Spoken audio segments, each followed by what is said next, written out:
create a heaven out of hell. Now, there's not a person sitting in this room that hasn't had a day from hell. If I say, how was it? Oh, from hell.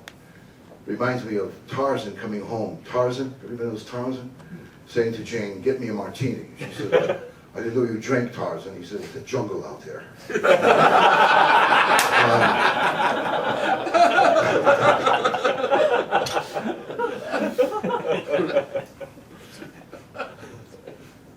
Taking a reality that could be full of stress, full of damage and poison, and actually creating a heaven. There's a man by the name of John Milton who wrote Paradise Lost. He said the mind can make a hell a heaven or a heaven a hell. Shakespeare, Hamlet. There is neither good nor bad, but thinking makes it so. Again, I refer to Viktor Frankl, the Holocaust survivor, who said, the Nazis took everything from me, but one thing they can't take from me, and that is my choice of how I want to respond to what's going on. The last of one's freedoms is the choice of what attitude I have. No matter what goes on, I choose my attitude. Or as Dr. John Dwyer mentioned, attitude is everything, so choose a good one. I was 12, 13, 14 years old. I was put in a special education class, professionally that is known as the dummy class, because I couldn't read and I couldn't concentrate, and I had no idea what the hell they wanted from me. I saw this material. I said, what is this going to do for me in my life? And so I became what is known as, in school, if you go to my file, you open it up, it says Leonard Ravich, disturbed. I'm still disturbed. The difference between a disturbed adult and a disturbed child is a disturbed child gets humiliated and a disturbed adult makes money.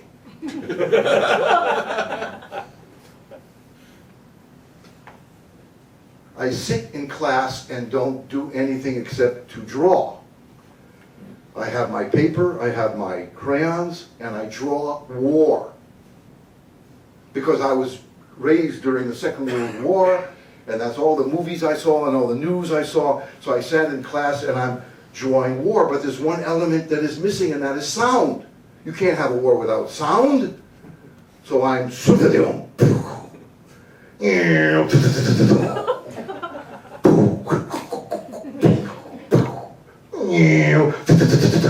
music too, you know.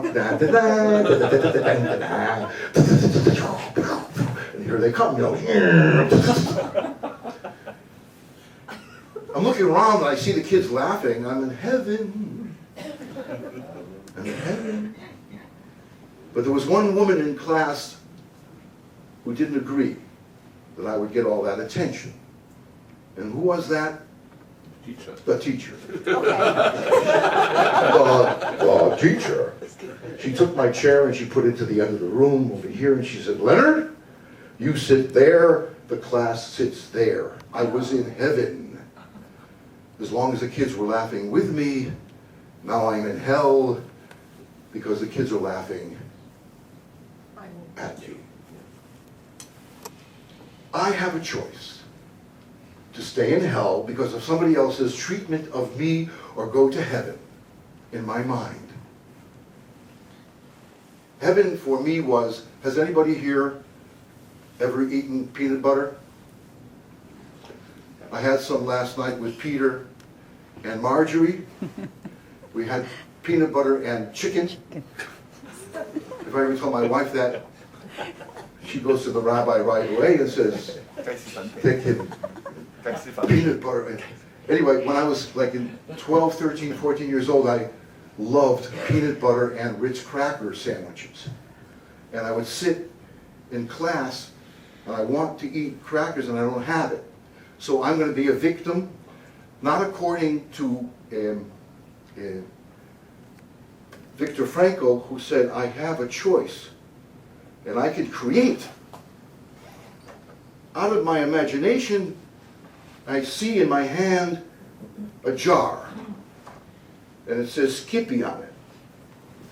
And I try to open it, and I do. And I take a peanut butter knife, and I, imaginary of course, and I pull out a piece of peanut butter, and I take a Ritz cracker, very gently put it on, and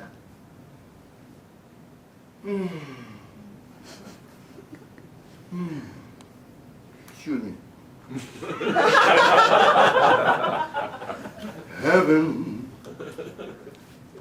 I'm in heaven, and I'm so happy I succeeded.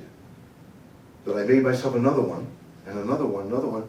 And one day I noticed that the teacher was looking at me. And she was looking at me as if she was looking at an authentically disturbed child. And I didn't want to disappoint her. So I went like this. Excuse me, teacher, would you like one? School gave me the feeling that I'm not normal. Until this day, I feel different from everybody else. You're normal, she's normal, I'm not. I used to wake up in the morning and pray to God to make me normal. Really, I used to wake up and say, dear God, please make me normal. Why did you have to create me so overly joyous that I have to come home almost every day with letters to my parents and invite them to school? Couldn't you create me with a little bit of depression like normal children in the school? My mother walked over to me and she saw me in this situation, and she said something to me that impacted me for the rest of my life. She said, Lenny, I deserve the certificate from your school and not you. I said, why, Mom? She said, because I'm there more than you. She floored me. This woman made me laugh. She showed me exactly what I needed, which was, you got a lemon, kid? You got a lemon? I'll show you how to make lemonade. Take the lemon, put a little sugar, put a little water. Come on, come on, come on, make yourself a lemonade. Joke about it, laugh about it. There's nothing so serious in life that you have to take it seriously. And from this lesson, I ask you, can you go into work tomorrow morning knowing that there's nobody to blame anymore? There's nobody to point fingers at anymore. Because you have the responsibility to create lemonade out of lemons and create a heaven out of hell. I offer you that. May I have a round of applause, please?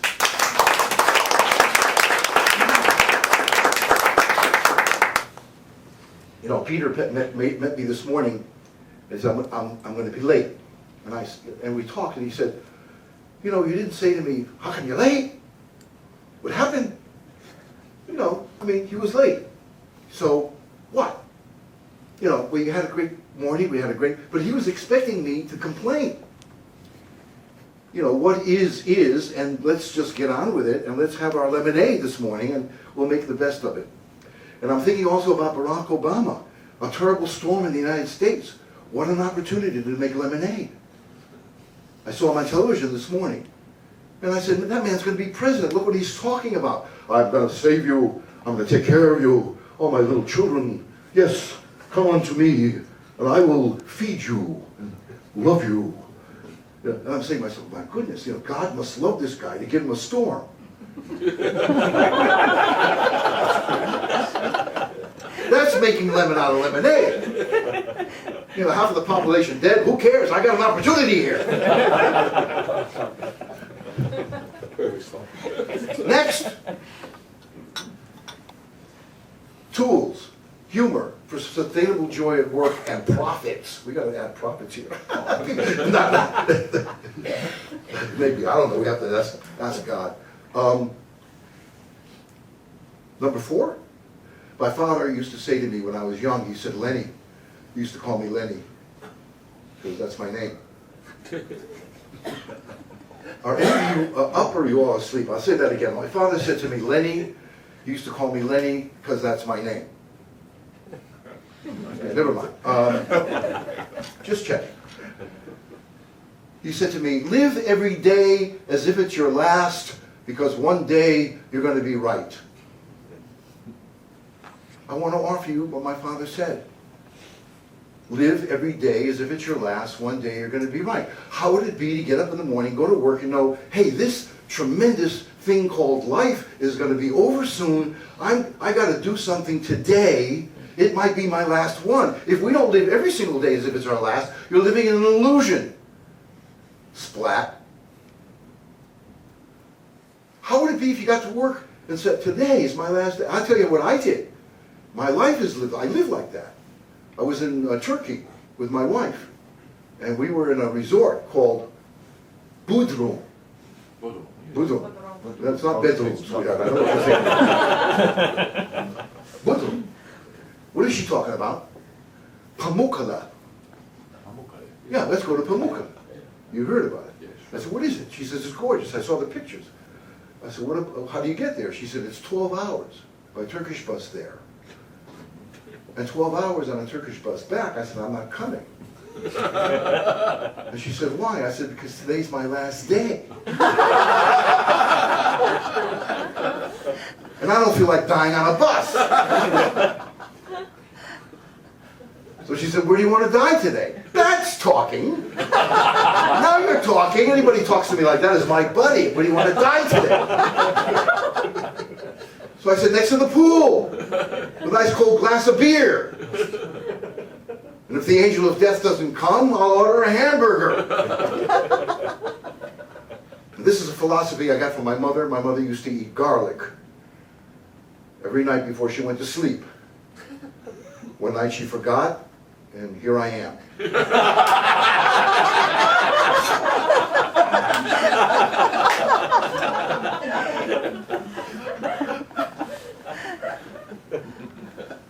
I said, Mom, why do you eat garlic every night? You know what she said? Come on, you know. You know. She said, if the angel of death comes tonight, I'll wake up and ask, who is it? Like the angel of death, I'll come back tomorrow.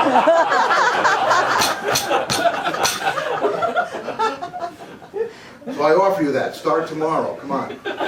Really, live every day as if it's your last. One day you'll be right. See how life is going to be different.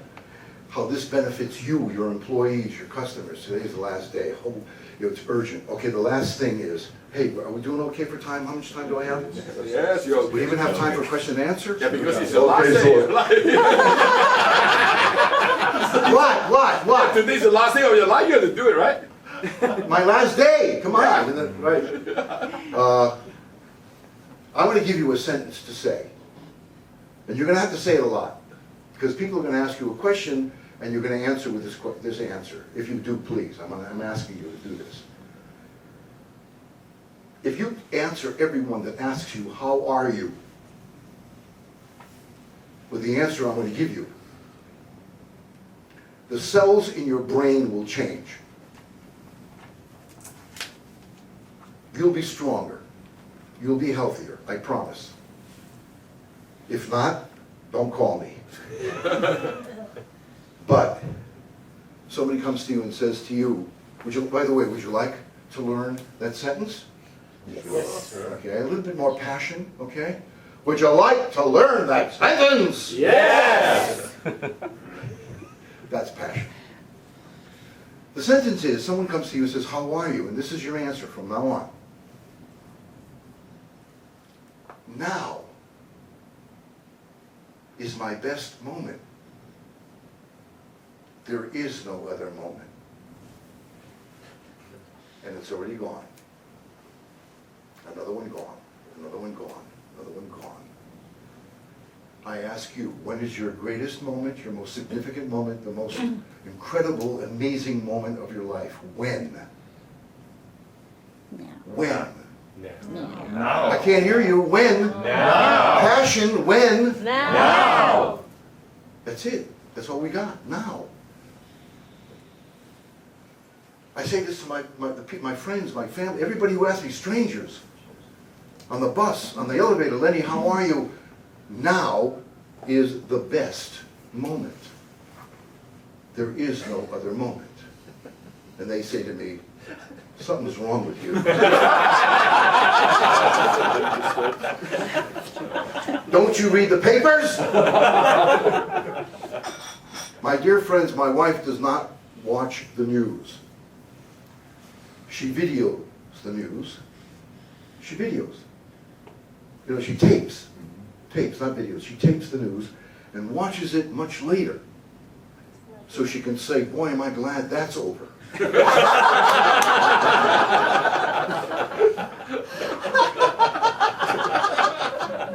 The past is history. The future, a mystery. All we have is the present. What is a present? Now. What is a present? If I give you a present, a gift. You're not in the past, you're not in the future, you're in the gift. You're in the present. I want to know right this moment, anybody who's feeling the gift right now, let's hear a round of applause. Who's feeling the gift?